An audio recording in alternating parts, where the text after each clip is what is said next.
Au Burkina Faso, l'exhumation de Thomas Sankara et de ses 12 compagnons se poursuit. La tombe de l'ancien chef de l'État a été ouverte aujourd'hui à l'écart des caméras dans un cimetière de Ouagadougou. Des ossements censés appartenir à l'ancien président ont été retirés de la poussière.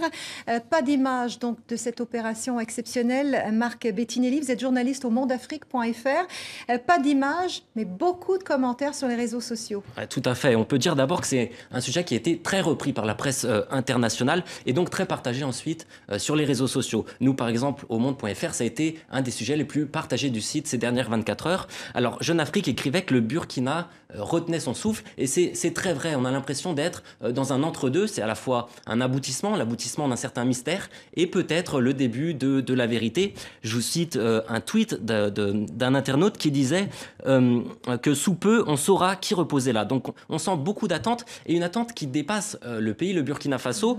Je vous cite un autre tweet, celui-ci en espagnol, je vous le cite en français. Le corps du héros assassiné Sankara sera exhumé aujourd'hui. Ce sont la tombe, l'histoire et la vérité qui s'ouvrent. D'ailleurs, il y a plusieurs internautes pour qui cette exhumation, cette opération exceptionnelle, c'est l'occasion de rendre hommage à Thomas Sankara. Tout à fait, on parle du tché africain, c'est une expression qui revient souvent tant dans les articles que dans les commentaires sur les réseaux sociaux. Alors on va comparer Sankara à plusieurs leaders qui sont considérés comme anti-impérialistes, Che Guevara on l'a dit, mais aussi Fidel Castro ou également le leader palestinien Yasser Arafat. Et on a l'impression que chacun va comme puiser dans l'héritage politique et idéologique de Sankara et donc se l'attribuer, mettre en valeur une certaine partie de cet héritage. Alors il y a un internaute qui va considérer que c'est un des premiers leaders au monde à avoir défendu le droit des femmes. Un autre va évoquer sa lutte contre la corruption, mais aussi son combat pour l'autosuffisance alimentaire. Et on rappelle que Thomas Sankara était donc le père, en tout cas il a été baptisé le père de la révolution burkinabé.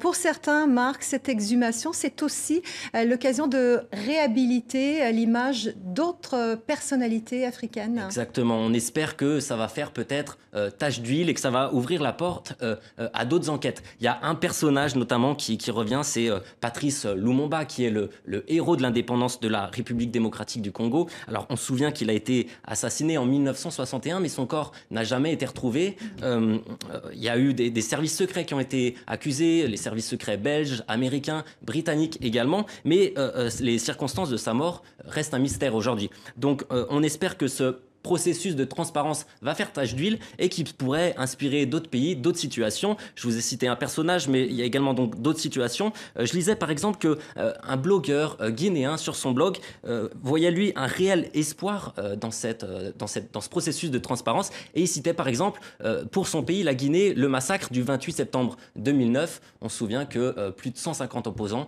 avaient trouvé la mort et c'est un dossier qui reste ouvert à ce jour. Marc Bettinelli, journaliste au mondafrique.fr. Merci beaucoup, Marc.